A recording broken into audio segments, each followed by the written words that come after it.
go with that one.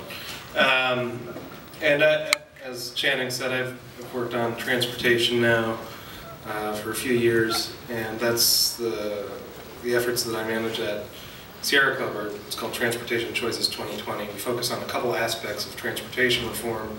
One is public transit. The other thing we want to do is emphasize what our communities can do through smart growth planning to build transit-oriented communities that are walkable and bikeable, so people don't need to be getting in those cars. If you do absolutely need to get in a car, I definitely support the electric vehicles, although I can't afford one myself yet. So, as Albie said, transportation is the biggest drain of oil in our economy. 70% of our oil goes to the transportation sector.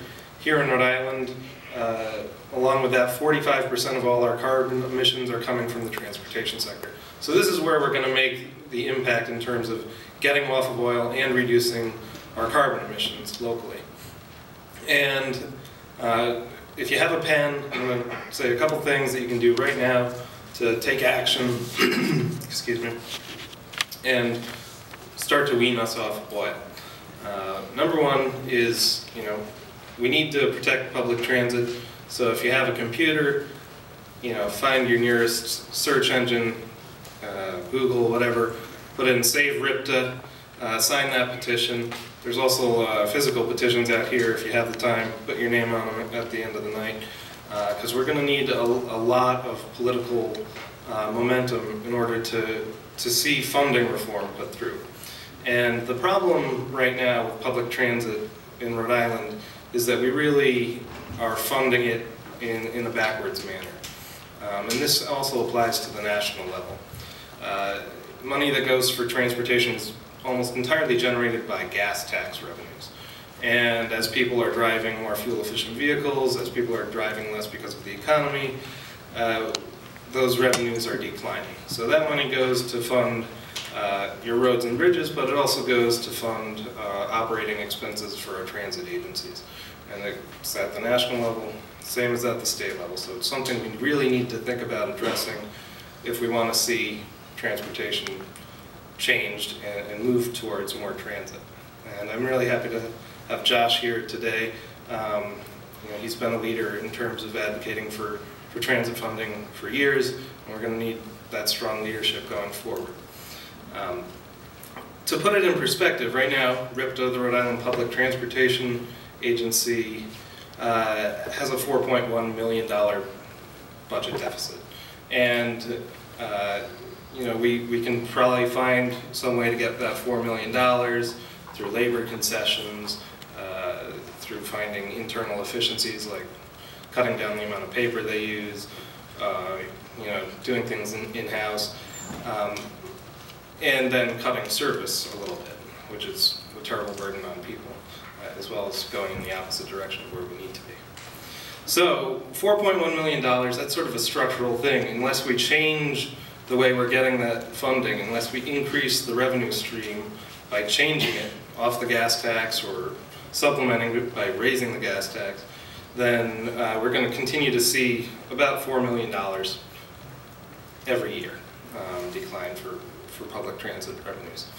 And what RIPTA says it needs, it has a strategic plan right now which calls for increased investment because they want to expand service. Because, of course, Rhode Islanders are demanding more public transportation service. So what they need, essentially, right now is somewhere between $8 and $15 million per year. And, it sounds like a big number.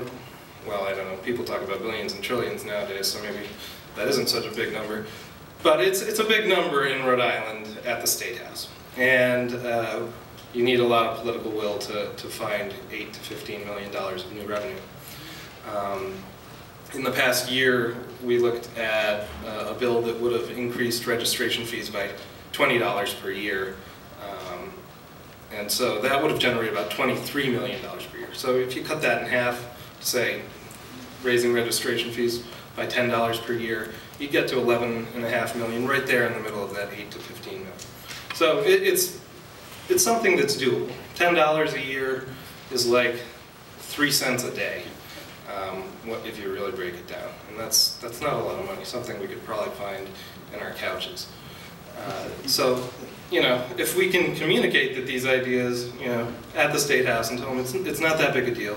Rhode Islanders are willing to pay 3 cents extra to get a better public transit system, then we can do that. And that's what that petition is about, and we can really use your support to get that done. And, you know, if you want to do more than that, please come to me, because I have all sorts of avenues that'll get you involved up at the State House. I'll help you lobby, I'll help you do whatever. So that's public transit. In a nutshell, you know, talk about that for 5 minutes. I'll talk about designing our communities better for another few minutes here, and then I'll get out of your hair. So what we do at the local municipal level is talk to cities and towns about designing their streets so they're more